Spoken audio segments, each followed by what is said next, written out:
point of view of Irish immigration, because Irish immigrants were traditionally Democrats, but when they settled here, they were Republicans. You had to be a Republican. In fact, one of them, I ended up talking to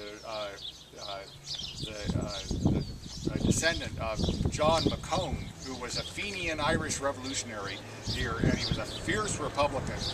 He was married to a Southerner, and she was a Democrat, even though she was Irish, but she was a Democrat, so it was a bit of family shame that she was a Democrat.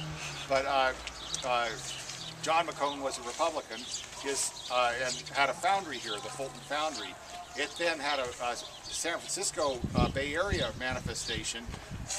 The Alexander McCone, his son Alexander McCone, ran the McCone Foundry in the Bay Area, which was the second largest producer of Liberty ships during World War II on the Pacific coast, second only to Kaiser Steel.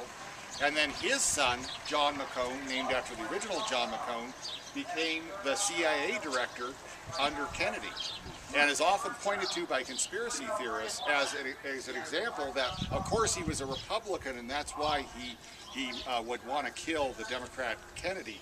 Why was he hired? Because he was Irish. You know, as Jackie referred to it, the Murphyosa trumped all party politics. But why was he Republican? Because he came from Virginia City. His roots were from Virginia City, and this was a pro-union town, so you couldn't be a Democrat. And this is Union Street. Right here is the site of the Boston Saloon, that moved here by at least 1866. So Twain would have known this location in 1866. It was run by an African American,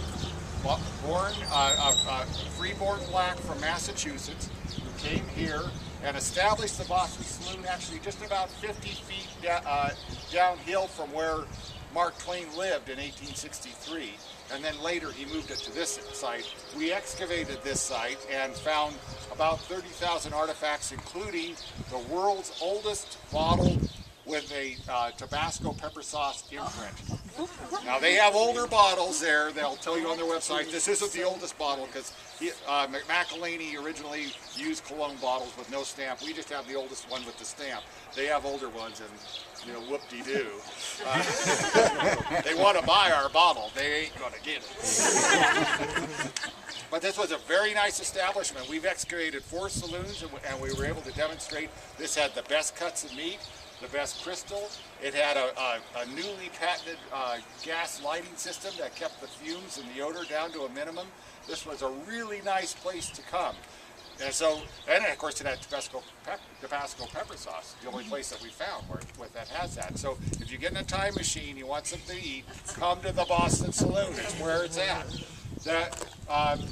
This right over here was a 2-bit saloon. The Boston Saloon was a 1-bit saloon. The difference was that a 2-bit saloon required 25 cents to buy a beer, a whiskey, or a cigar. And a 1-bit saloon only required 12.5 cents. So since there isn't a 12.5 cent piece, what you're going to do is come back with a bunch of quarters in your pocket and come here and say, I want a beer, and give them the quarter. They'll give you a dime or a short bit back, and then you can use the short bit for your next round, or to buy your cigar. No, don't smoke anymore. Oh, well, I thought you'd want one of those big stogies.